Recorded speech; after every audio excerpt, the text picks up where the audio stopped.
गांव में एक मशहूर कुआं था जिसे लोग जादुई कुआं कहते थे।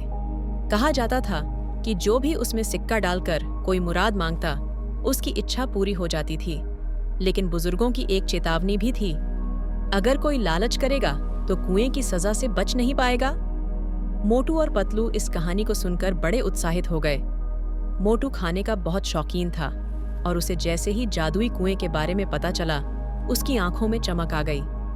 वह सोचने लगा, अगर कुएं से कुछ भी मांगा जा सकता है तो क्यों ना मैं ढेर सारी बिरयानी मांग लूं। पतलू ने उसे समझाने की कोशिश की, अरे मोटू, ये सब कहानियां हैं, कहीं सच में कुछ उल्टा सीधा हो गया तो। लेकिन मोटू की जिद के आगे पतलू की एक न चली। रात को जब पूरा गांव गहरी नींद में था, मोटू दबे पांव कुएं के पास पहुंचा। पतलू भी उसके पीछे पीछे आया, लेकिन डर के मारे दूर ही खड़ा रहा। मोटू ने जेब से एक सिक्का निकाला और कुएं में डालते हुए बोला, हे जादुई कुएं, मुझे ढेर सारी बिरयानी चाहिए। अचानक कुएं से गूंजती हुई एक रहस्यमयी आवाज आई, जो तुम मांगोगे वही मिलेगा, लेकिन कीमत भी चुकानी पड़ेगी। मोटू पहले तो थोड़ा डर गया, लेकिन फिर उसके सामने ढेर सारी बिरयानी की हांडियां निकलने लगीं। उसकी खुशी का ठिकाना नहीं था।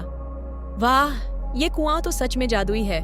उसने झटपट एक हांडी उठाई और खाने ही वाला था कि कुएं से एक विशालकाय हाथ बाहर आया। वो हाथ हवा में लहराता हुआ मोटू की ओर बढ़ने लगा। मोटू की खुशी पल भर में डर में बदल गई। अरे पतलू, भाग रे! वह चिल्लाते हुए दौड़ पड़ा। पतलू भी हक्का बक्का रह गया और दोनों जान बचाकर गांव की ओर भागे। जादुई हाथ उनके पीछे पीछे उड़ता आ रहा था। पूरा गांव उठ खड़ा हुआ। लोग डर के मारे अपने घरों के दरवाजे बंद करने लगे। मोटू और पतलू भागते हुए सीधे गांव के पंडित जी के पास पहुंचे।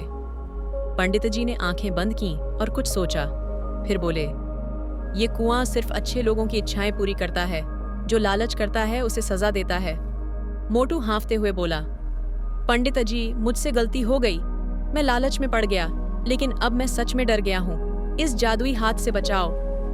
पंडित जी मुस्कुराए और बोले, अगर तुम सच्चे मन से माफी मांगोगे और वादा करोगे कि आगे से कभी लालच नहीं करोगे, तो कुएं की शक्ति तुम्हें माफ कर देगी।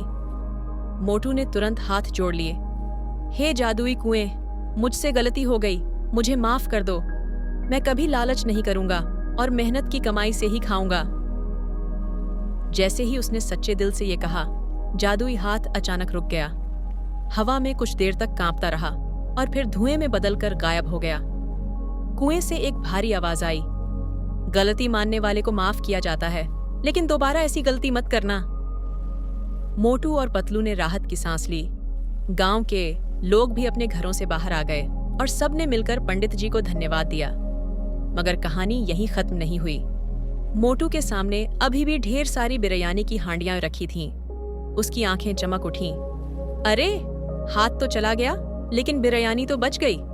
पतलू ने उसे चेतावनी दी, मोटू, अब कोई और मुसीबत मत मोल लेना। लेकिन मोटू कहाँ मानने वाला था।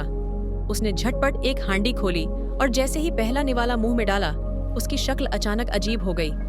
उफ, ये क्या है? ये तो खट्टा मीठा नीम का साग है। गांव वाले हंसने लगे और पतलू पेट पकड़कर हंसता हुआ बोला, देख मोटू, लालच का फल आखिर में कड़वा ही होता है। मोटू ने मुंह टेढ़ा कर लिया और धीरे धीरे वहां से खिसक लिया। अगर आपको ये मजेदार कहानी पसंद आई तो हमारे चैनल को लाइक करें, शेयर करें और सब्सक्राइब करना न भूलें। ऐसे ही और मजेदार 3D कार्टून कॉमेडी स्टोरीज के लिए बेल आइकन भी दबाएं।